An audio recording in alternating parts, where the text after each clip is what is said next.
السلام عليكم ورحمة الله وبركاته. معاكم يا جماعة إبراهيم من شركة بغداد، وكل يوم عرض جديد، واللي مش متابعني فايته كتير. ولو عايز تخش العالمية لازم يبقى عندك كمية. اللاب ده يا جماعة 55 30 اي 3 الجيل الثالث برامات 4 ار 320.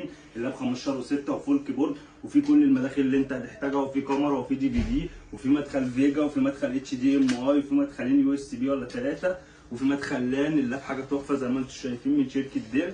لاتيتيود 55 30. اللاب ده يا جماعه سعره هيبقى عامل 2700. 2700.